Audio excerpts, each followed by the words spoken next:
नमस्कार मित्रों, अधिगम के ऊपर यह मेरा दूसरा वीडियो है। इससे पहले हम लोगों ने अधिगम के अर्थ, परिभाषा और अधिगम की विशेषताएं देखी थी। आज हम लोग अधिगम को प्रभावित करने वाले कारकों, तत्वों के बारे में देखेंगे, के बारे में समझेंगे और देखेंगे। अधिगम हम लोग देखते हैं अपने आम जीवन में कि अधिगम जो हम लोग सीखते हैं या दूसरे कोई सीखते हैं, उससे मात्रा का अंतर होता है। कोई देखते हैं कि हम कोई बच्चा कोई जल्दी से सीख जाता है, कोई देरी से सीखता है। इस प्रकार हम अपने सामाजिक जीवन में ऐसा उदाहरण देखते हैं। तो इससे यह प्रतीत होता है कि अधिगम को ऐसा कोई ना कोई तत्व होता है जो कि उसे प्रभावित करता है, चाहे वो सीखने वाले से संबंधित हो, चाहे विषय वस्तु से संबंधित हो या भौतिक वातावरण से संबंधित हो। ऐसे कई ऐसे कारक हैं जो अधिगम को प्रभावित करते हैं। उन्हीं कारकों को हम 3 वर्गों में बांटते हैं। पहला व्यक्तिगत कारक, दूसरा कार्य संबंधी कारक और तीसरा विधि संबंधी कारक। व्यक्तिगत कारक कहने का तात्पर्य है कि जो व्यक्ति सीखता है या अधिगम प्राप्त करता है, उससे संबंधित कारक कौन कौन से हैं जिससे अधिगम की मात्रा या तो तीव्र हो जाती है या तो मंद हो जाती है। यानी उस जो व्यक्ति अधिगम प्राप्त कर रहा, उससे संबंधित कारकों को हम लोग व्यक्तिगत कारक करते हैं। कार्य संबंधी कारक में हम लोग कार्य की विषय वस्तु जिसको हम सीख रहे होते हैं, उससे संबंधित जो भी कारक रहते हैं उससे हम कार्य संबंधी कारकों की सूची में रखते हैं। और इसके उपरांत विधि संबंधी कारक हैं कि हम लोग किस विधि से अधिगम प्राप्त कर रहे हैं, उससे संबंधित जो प्रभावित करने वाले कारक हैं उसको हम लोग विधि संबंधी कारक करते हैं। ठीक है, तो हम देखते हैं अपने लाइफ में, जीवन में कि अधिगम को प्रभावित करने वाले जो भी कारक हैं, या तो अधिगम की मात्रा को वो या तो तेज कर देते हैं या तो मंद कर देते हैं। ठीक ना, मंद कर देते हैं। वो कारक जो प्रभावित करते हैं अधिगम को, अगर वो पॉजिटिव वे में प्रभावित कर रहे हैं तो कार्य अधिगम प्राप्त करने की जो दर है वो तेज हो जाती है। अगर वो प्रतिकूल प्रभाव डालते हैं तो अधिगम प्राप्त करने की जो दर है या मात्रा है वो क्या होता है, घट जाती है। ठीक ना, तो कह सकते हैं कि ये दोनों रूप से प्रभावित होता है। या तो ये कारक आ जाने से, जो भी कारक है उसकी आ जाने से या तो अधिगम हमारा तेज हो जाता है, या इन कारकों के आ जाने से हमारा अधिगम मंद हो जाता है। प्रभावित वो दोनों रूपों में करता है। ठीक है, अब आइए हम एक एक करके पहले तो हम लोग व्यक्तिगत कारक से शुरू करेंगे। ठीक ना, ऐसे अधिगम को प्रभावित करने वाले कारक उतना इम्पोर्टेंट नहीं है, लेकिन फिर भी बीएड या डीएलएड एग्जामिनेशन में कभी कभी पूछ देता है कि अधिगम या सीखने को प्रभावित करने वाले कारक कौन कौन है, उसका विवेचना करें। ठीक ना, पहला हम लोग देखते हैं व्यक्तिगत कारक जो व्यक्ति से संबंधित होता है। ठीक है, इसमें पहला पॉइंट है अभिप्रेरणा।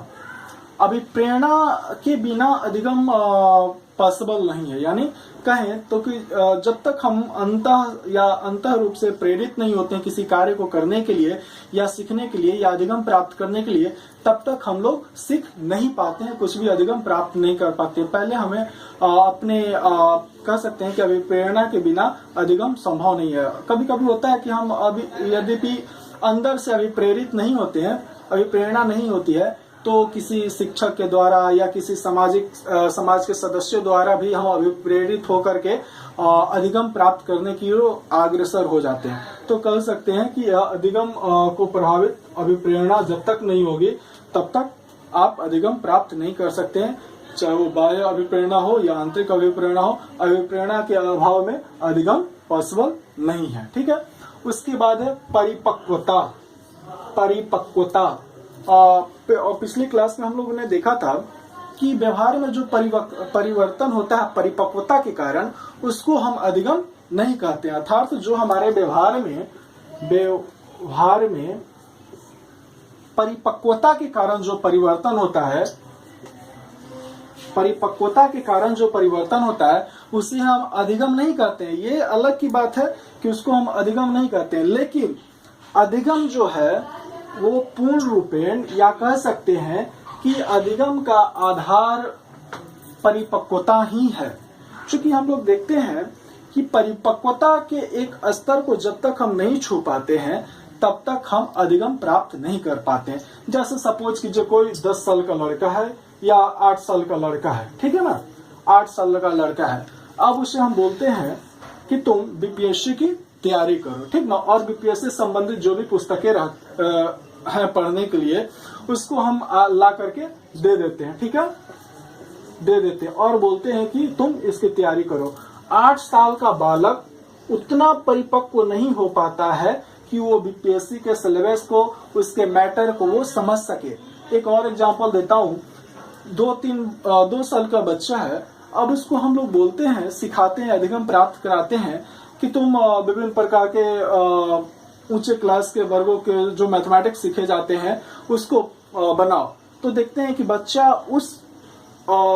उतना वो परिपक्व नहीं हो पाता है कि वो उस क्लास, हायर क्लास के मैथमेटिक्स को वो सॉल्व करे। जैसे देखिए बच्चा जब जन्म लेता है 4, 5, 6 मंथ का रहता है, अब उसके हाथ में हम पेंसिल दे करके और बोले कि तुम का कहारा लिखो बाबू, तो उसका मांसपेशी या हाथ का जो फिंगर रहता है उतना वो अभिवृद्धि या परिपक्व नहीं हो पाता कि वो पेन या पेंसिल को ठीक ढंग से पकड़े। लेकिन जैसे ही वो बालक 3, 4 साल का, 2.5 साल का होता है, उसकी हाथ की अंगुलियां परिपक्व हो जाती हैं और वो पकड़ने के काबिल हो जाता है, तब जाकर के वो वर्णमाला के बारे में ज्ञान प्राप्त या अधिगम करता है, कहारा या कखगघ सीखता है। तो हम देखते हैं कि ये सही है कि परिपक्वता के आधार पर जो हमारे व्यवहार में परिवर्तन होता है उसे हम अधिगम नहीं कहते हैं, लेकिन अधिगम का मूलभूत आधार परिपक्वता है, यही है। जब तक हम परिपक्व नहीं हो जाते किसी विषय वस्तु को सीखने के लिए, तब तक हम सीख नहीं सकते हैं, ठीक है। इसके बाद है ध्यान एवं रुचि। ये सिंपल बात है कि यद्यपि हम विषय वस्तु के ऊपर या सीखने वाले जो हमारे विषय हैं या तथ्य हैं उनके ऊपर यद्यपि ध्यान रखते हैं तो हम जल्दी सीख जाते हैं। यद्यपि उनके ऊपर हमारा ध्यान नहीं रहता है तब हम मंद गति से या नहीं सीख पाते हैं। रुचि में भी बात वही है कि यद्यपि किसी विषय वस्तु के प्रति हमारी रुचि है, हमारी इंटरेस्ट है, हमें उस विषय वस्तु के प्रति इंटरेस्ट है और सीखना चाहते हैं, तब हम उस विषय वस्तु को या कार्य को जल्दी सीख जाते हैं या अधिगम प्राप्त कर लेते हैं। लेकिन इसके विपरीत हम देखते हैं कि यद्यपि किसी वस्तु के प्रति, विषय वस्तु के प्रति या जो हम सीखना चाहते हैं उसके प्रति हमारी रुचि या अधिगम नहीं है, हम नहीं सीखना चाहते हैं, अंदर से इंटरेस्ट नहीं है उस विषय के प्रति, तब हम चीज को देरी से या मंद गति से या नहीं सीख सकते हैं, ठीक है। इसलिए कहा जाता है कि बच्चों को रुचि के अनुसार ही शिक्षा देना चाहिए, ठीक है। उसके बाद स्मृति है। स्मृति का भी बहुत महत्वपूर्ण योगदान है सीखने में। जिसकी स्मृति तेज होती है वो बच्चा जल्दी सीख जाता है, जिनकी स्मृति मेमोरी कम होती है वो या कम होती है या निम्न होता है वो देर से सीख पाते हैं। उसके बाद हम देखते हैं कि तत्परता एवं क्षमता। यद्यपि सीखने वाले विषय वस्तु के प्रति, यद्यपि हम या अधिगम प्राप्त करने वाले विषय वस्तु के प्रति, सीखने के प्रति हम यद्यपि तत्पर रहे, तब हम लोग देखते हैं कि विषय वस्तु को जल्दी सीख जाते हैं। यही कारण है कि थॉर्नडाइक के द्वारा दिए गए जो अधिगम के नियम है उनमें एक तत्परता का नियम है। जब जब हम तत्पर रहते हैं विषय वस्तु को आसानी से सीख जाते हैं, जल्दी सीख जाते हैं, तीव्र गति से सीखते हैं। और जब जब हम सीखने वाले विषय वस्तु के प्रति या अधिगम के विषय वस्तु के प्रति तत्पर नहीं होते तो हमारे सीखने की गति क्या होती है, मंद हो जाती है या टाइम ज्यादा लगता है, ठीक है। उसके बाद थकान है। थकान में हम देखते हैं कि यद्यपि आप कुछ सीख रहे हो और आप कहीं से थक कर रहे हो, चाहे वो मानसिक थकान हो या शारीरिक थकान हो, दोनों प्रकार के थकानों का आपके अधिगम पर, सीखने की मात्रा पर प्रभाव पड़ता है। यद्यपि आप थके हो, सपोज कीजिए आप 6वीं 7वीं क्लास में 6वीं पीरियड में मैथमेटिक्स सीख रहे हो, पहले जो 5-6 पीरियड हो चुके हैं उसमें देखिएगा कि आपका मन जो है, आपका मानसिक मन जो है वो काफी थक गया होता है। फलतः 7वीं 8वीं घंटे में जो मैथमेटिक्स सिखाए जाते हैं उसको सीखने में आप मन नहीं लगेगा। यानी कहने का मतलब है मानसिक थकान का आपके ऊपर प्रभाव पड़ रहा है। चाहे मानसिक थकान हो या शारीरिक थकान हो, थकान का सीखने पर, अधिगम प्राप्त करने पर प्रभाव स्पष्ट रूप से हम अपने निजी जीवन पर भी देख सकते हैं। उसके बाद है मानसिक स्वास्थ्य, ठीक ना, मेंटल हाइजीन या मेंटल हेल्थ का प्रभाव आपके अधिगम प्राप्त करने पर पड़ता है, ये बताने वाली बात नहीं है। यद्यपि आप विभिन्न प्रकार के मानसिक बीमारियों से ग्रसित रहेंगे तब आप जो अधिगम प्राप्त करते हैं वो नहीं कर पाएंगे, या उसकी जो गति होगी वो धीमी होगी या निम्न होगी या नहीं प्राप्त कर सकते। लेकिन आप विभिन्न प्रकार के मानसिक बीमारियां जो है अगर उससे आप ग्रसित नहीं है, विभिन्न प्रकार की बीमारियां जैसे डिस्लेक्सिया, फैजा, ठीक ना, इत्यादि बीमारियों से यदि आप ग्रसित है तब आपके सीखने या अधिगम प्राप्त करने की दर जो है वो मात्रा जो है वो कम रहेगी। और यद्यपि आपका मन स्वस्थ है, ठीक है, मन स्वस्थ है, मानसिक रूप से आप स्वस्थ हैं, तो सीखने की जो आपकी गति है, अधिगम प्राप्त करने की जो आपकी गति है वो तीव्र हो जाएगी। ठीक है। बुद्धि, ठीक है, बुद्धि के बारे में विशेष क्या बताना है। बुद्धि तो सबको जानते हैं कि जिसकी बुद्धि तीव्र होती है या जो बुद्धिमान होता है वो बालक शिक्षक के द्वारा बताए गए या प्रशिक्षण जहां प्राप्त कर रहा होता है ट्रेनर के द्वारा बताए गए बातों को जल्दी ही अभिग्रहण यानी सीख जाता है, अधिगम प्राप्त कर लेता है। और निम्न बुद्धि वाले बच्चे जो सामान्य बुद्धि के या जड़ बुद्धि के हैं या मंद बुद्धि के बालक हैं, उनको बार बार उसी चीज को हमें बताना पड़ता है, तब जाकर के वो सीख पाते हैं वर्ग में। ठीक है। तो बुद्धि भी हमारे अधिगम को प्रभावित करता है। स्वास्थ्य, उम्र एवं लिंग, ठीक है। स्वास्थ्य हमने देख लिया, आपका फिजिकली हेल्थ भी आपके सीखने को प्रभावित करता है।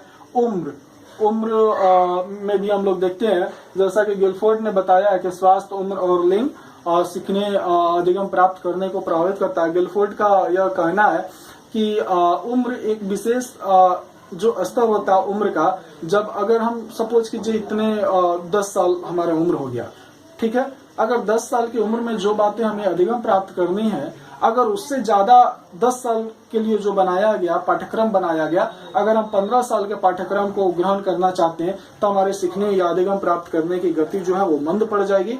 इसकी तरह गिलफोर्ड ने और भी बताया है कि लिंग भी, जेंडर भी अधिगम को प्रभावित करता है। गिलफोर्ड ने यह स्पष्ट किया है कि लड़कों के बजाय लड़कियां जो होती हैं समान उम्र में सपोज कीजिए लड़की का एज 10 वर्ष है, लड़का का भी एज 10 वर्ष है। अब जो है गिलफोर्ड अध्ययन करके बताते हैं कि दोनों का 10-10 वर्ष है, लेकिन अधिगम की जो मात्रा लड़कियों में होती है वो तीव्र होती है और ज्यादा स्पष्ट होती है। वो ज्यादा तेज गति से लड़कों के बनिस्पत लड़कियां ज्यादा तेज गति से सीखती हैं। ये गिलफोर्ड महोदय ने बताया है।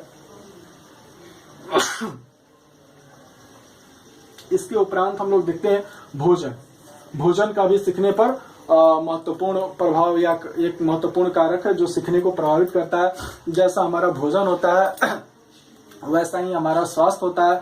यद्यपि हम देखते हैं कि जो बच्चे कुपोषण के शिकार हो जाते हैं, जो स्लम एरिया में या झुग्गी झोपड़ियों में रहते हैं, उन बच्चों का देखते हैं हम लोग डाइट या भोजन सही संतुलित मात्रा में नहीं मिल पाता है, फलता उनका जो शारीरिक विकास हो या मानसिक विकास हो उतना नहीं हो पाता है जितना कि होना चाहिए। फलता क्या होता है कि भोजन के अभाव में उनका मन शरीर उतना विकसित नहीं हो पाता है, और जब विकसित नहीं हो पाता उनका मन तो अधिगम अपने आप ही प्रभावित हो जाता है। इसके उपरांत हम देखते हैं इन कारकों के अलावा देखते हैं कि कार्य संबंधी भी कुछ कारक हैं जो अधिगम को प्रभावित करते हैं। ठीक ना। कार्य संबंधी कारक कहने का मतलब है कि जो कार्य आप सीखना चाहते हैं या अधिगम विषय वस्तु जो आप सीख रहे हैं या अधिगम कर रहे हैं उसका स्वरूप कैसा है। जैसा कि देखिए कार्य की कठिनाई का स्तर, कार्य की कठिनाई का स्तर के बारे में हम लोग देखें, हम लोग प्रायः देखते हैं कि यद्यपि कार्य की कठिनाई का स्तर यद्यपि निम्न है तब हम क्या करते हैं, जल्दी अधिगम यानी जल्दी सीख जाते हैं। लेकिन यदि कार्य की कठिनाई का स्तर यद्यपि बहुत उच्च है और कठिन कार्य का स्तर है तब हम मंद गति से या धीरे धीरे या देरी से सीख पाते हैं। ठीक ना। यद्यपि कार्य बहुत कठिन है तो उसको सीखने में बहुत परेशानी होती है। हम और आप अपने निजी जीवन में भी देखते हैं कि यद्यपि कार्य की कठिनाई का स्तर बहुत हाई है यानी कठिन कार्य है तब उसको हम लोग देरी से या बहुत मुश्किल से सीख पाते हैं। लेकिन यद्यपि कोई किसी कार्य की कठिनाई का स्तर बहुत निम्न है, इजी कार्य है, तब उसको हम लोग जल्दी सीख जाते हैं। ठीक ना। कार्य की समानता, जैसे अभी हम कोई कार्य की समानता से अच्छा रहेगा हम लोग कह सकते हैं पूर्व ज्ञान। ठीक ना। पूर्व ज्ञान कहने का तात्पर्य है कि पूर्व ज्ञान जो हमने पूर्व में ज्ञान प्राप्त कर लिया या अधिगम प्राप्त कर लिया, हम जो नवीन ज्ञान प्राप्त करने जा रहे हैं, नवीन अधिगम प्राप्त करने जाते हैं, उन दोनों में कितना सिमिलरिटी है, कितना समानता है। यद्यपि समानता ज्यादा होगी तब उस कार्य को या उस अधिगम या सीखने की विषय वस्तु को हम लोग जल्दी ग्रहण कर लेंगे। यदि दोनों कार्यों में असमानता होगी तब उस कार्य या उस विषय वस्तु को हम लोग देरी से सीख पाएंगे। कहने का तात्पर्य है कि यद्यपि सपोज कीजिए मैं भागा सीखना चाहता हूँ, ठीक है, भागा सीखना चाहता हूँ और मुझे पूर्व में जोड़ घटाव मैं जानता हूँ, ठीक ना, जोड़ घटाव मैं जानता हूँ, तो भागा की क्रिया को सीखने में हमारा जो प्रीवियस नॉलेज है, हमारा जो पूर्व ज्ञान है, जोड़ घटाव यहाँ पर भागा सीखने में क्या करता है, वो मदद करता है। यानी भागा और जो घटाव मैंने सीखा है उसका प्रयोग हम लोग भागा की क्रिया में करते हैं। यानी दोनों कार्यों में या दोनों विषय वस्तु में थोड़ी सी समानता है। यही कारण है कि हम भागा जल्दी सीख जाते हैं। लेकिन यद्यपि इससे इतर जो भी मैथमेटिक्स या कोई और सब्जेक्ट के सीखने वाले विषय वस्तु हैं, उनको हम लोग अगर सीखे तो वहां पर वो मदद नहीं करता। यानी प्रीवियस नॉलेज और कार्यों की समानता अगर रहती है तब हम क्या करते हैं, अधिगम जल्दी प्राप्त कर लेते हैं, ठीक ना।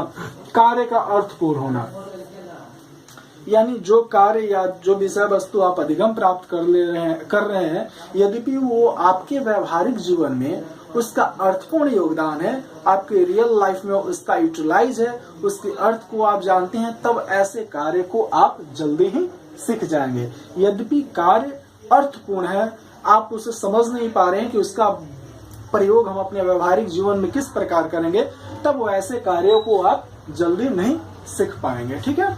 उसके बाद है कार्य की लंबाई। यह देखा गया है कि यद्यपि कार्य बहुत लंबा है, बहुत लंबा है, तो व्यक्ति सीखते सीखते उबाऊ महसूस करने लगता है, ठीक ना, यानी बोरिंग फील करने लगता है। फलतः क्या होता है कि हमारा सीखने का जो दर होता है वो निम्न हो जाता है। इसके विपरीत यद्यपि हम देखते हैं कि यद्यपि कार्य की लंबाई छोटी छोटी है, छोटे छोटे बना दिए गए हैं तोड़ करके, तब व्यक्ति उसको जल्दी जल्दी सीखता चला जाता है और उसको अधिगम प्राप्त करता है। जैसे हम लोग देखते हैं कि मैथमेटिक्स हो या कोई भी सब्जेक्ट हो, एक ही चैप्टर को हम लोग देखते हैं कि अलग अलग यूनिट्स में तोड़ करके पाठ्यक्रम निर्माण के सिद्धांत के तहत ही उसको तोड़ करके बच्चों के सामने प्रस्तुत किया जाता है, ताकि बच्चे एक बड़ी टॉपिक को पढ़ने के बजाय छोटे छोटे टॉपिक में पढ़ करके उसको आसानी से अधिगम कर सके, आसानी से सीख पाए, ठीक है। ये यहाँ तक मैंने आपको बताया कि कार्य संबंधी जो प्रभावित करने वाले तत्व हैं या कारक हैं उसको मैंने देखा। उसके बाद है विधि संबंधी जैसे अभ्यास। यदि कोई कार्य आप जान रहे हैं, सीख गए, उसको आप अभ्यास करते रहे। यही कारण है कि थॉर्नडाइक महोदय ने हमने देखा है कि अपने सीखने के नियम में उनका तत्परता के नियम के साथ साथ ही उनका अभ्यास का भी नियम है। उसके बाद यदि किसी विषय वस्तु को शिक्षक या ट्रेनर के बताने और मौखिक भाषण देने के बजाय यदि उस कार्य को हम स्वयं करके सीखते हैं, तब उस कार्य को हम जल्दी सीख जाते हैं। सीखने की विधियां, किस विधि से आप किसी विषय वस्तु या कार्य को सीख रहे हैं या अधिगम प्राप्त कर रहे हैं, यह बहुत ही महत्वपूर्ण है। यद्यपि सीखने की विधियां मनोविज्ञान के सिद्धांतों के अनुकूल है, तब जाकर के आप उस कार्य को जल्दी ही सीख पाएंगे। यद्यपि विधियां जो है, जिस विधि का आप प्रयोग कर रहे हैं वो मनोविज्ञान के सिद्धांत के अनुकूल नहीं है, विधियां मनोवैज्ञानिक नहीं है, अमनोवैज्ञानिक है, तब उस कार्य और अधिगम को आप देरी से या कम दर के साथ या निम्न दर के साथ सीख सकते हैं। लेकिन वो मनोविज्ञान के नियम के अनुकूल है, तब उसको आप जल्दी सीख सकते हैं। सीखने का समय क्या है, वो बहुत ही इम्पोर्टेंट रखता है विधि संबंधी, कि किसी भी टॉपिक यद्यपि वास्ट कार्य को आप सीख रहे हैं तो इसके लिए कोई समय अनुकूल है। जैसे हम लोग देखते हैं कि वर्ग संचालन जब होता है तो देखते हैं कि जो भी कठिन और क्लिष्ट सब्जेक्ट होते हैं उनकी कक्षाएं प्रायः शुरू में ही करा दी जाती है, ताकि विद्यार्थियों का जो मन है वो मन जो है फ्रेश रहता है और सीखने और अधिगम प्राप्त करने के लिए जो उनका माइंड फ्रेश रहता है, उस समय वो ज्यादा सीख पाते हैं। या और हम लोग देखते हैं कि लास्ट के वर्ग में, लास्ट के खंड में आसान आसान सब्जेक्टों को स्थान दिया जाता है, ताकि यद्यपि विद्यार्थी यद्यपि थक भी जाता है मानसिक रूप से, तब उन विषयों को भी आसानी से सीख सके। लेकिन जो क्लिष्ट भाषा सब्जेक्ट होते हैं उनको हम लोग पहले ही सीख जाते हैं। ऐसे भी हम लोग देखते हैं सीखने का समय बहुत इंपॉर्टेंट रहता है। इसके अलावा भी हम लोग देखते हैं कि कई ऐसे कारण हैं, कई ऐसे कारक हैं जो कि सीखने को प्रभावित करते हैं, जैसे भौतिक वातावरण, ठीक ना,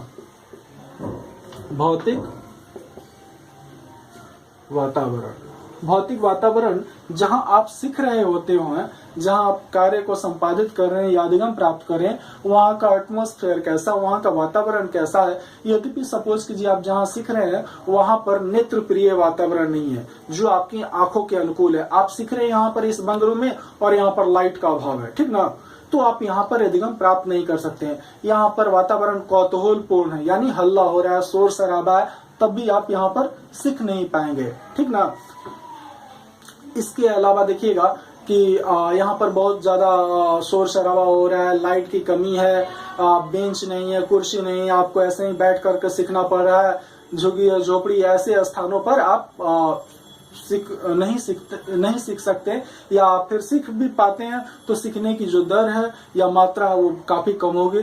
डॉक्टर स्वार्ट्ज ने अध्ययन करके बताया है कि सीखने वाले क्षेत्र का भौतिक वातावरण यद्यपि सीखने वाले के अनुकूल है, प्रतिकूल नहीं है। यानी मैं यद्यपि कुछ सीख रहा हूं और यह वातावरण हमारे अनुकूल है, तब हमारे सीखने की जो मात्रा होगी वो काफी तीव्र हो जाएगी। और यद्यपि यह वातावरण बाय जो एटमॉस्फेयर है वो हमारे प्रतिकूल है, तब हम उन बातों को नहीं सीख पाते हैं। इसके अतिरिक्त और एक कथन है, वो है सिखाने वाला या शिक्षक या ट्रेनर की संचार क्षमता, ठीक ना।